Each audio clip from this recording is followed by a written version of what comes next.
Le Gotha économique de l'Afrique réuni à Kigali penche sur l'insertion économique du continent, le commerce intra-africain, la promotion du secteur privé. La RDC, un marché de 80 millions de consommateurs, a vu son taux de commerce chuter à 11% en 2011. Au niveau du CEO, l'objectif c'est de faire passer les échanges intra-africains de 15 à 25%. C'est un bon challenge pour les chefs de l'État parce qu'il sait que la République démocratique du Congo est engagée dans un processus d'émergence, de développement de notre pays. Et ce développement ne pourra pas se faire en dehors des échanges, du commerce. Devant les chefs d'entreprise, investisseurs et décideurs réunis dans la capitale rwandaise, le président de la République démocratique du Congo, Félix-Antoine Tshisekedi, doit convaincre. Leur dire que le Congo également est en train de renforcer ses capacités institutionnelles, la sécurisation donc, du pays, la paix, la stabilité, de leur dire également que nous sommes en train d'améliorer, d'assainir notre climat des affaires et des investissements. Venez investir.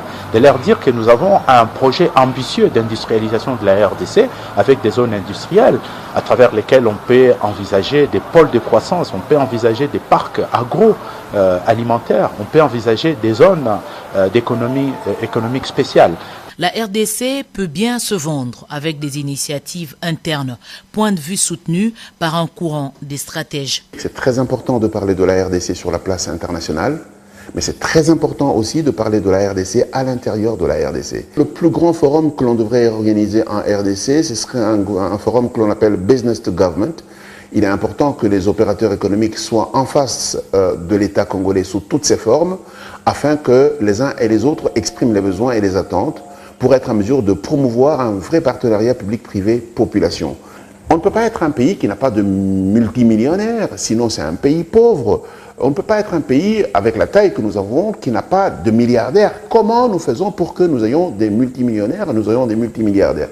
Comment nous faisons que nous ayons des millionnaires avant 30 ans? Et ça, c'est des questions importantes sur lesquelles la République démocratique du Congo doit être en mesure de travailler. La sécurisation des investissements étrangers.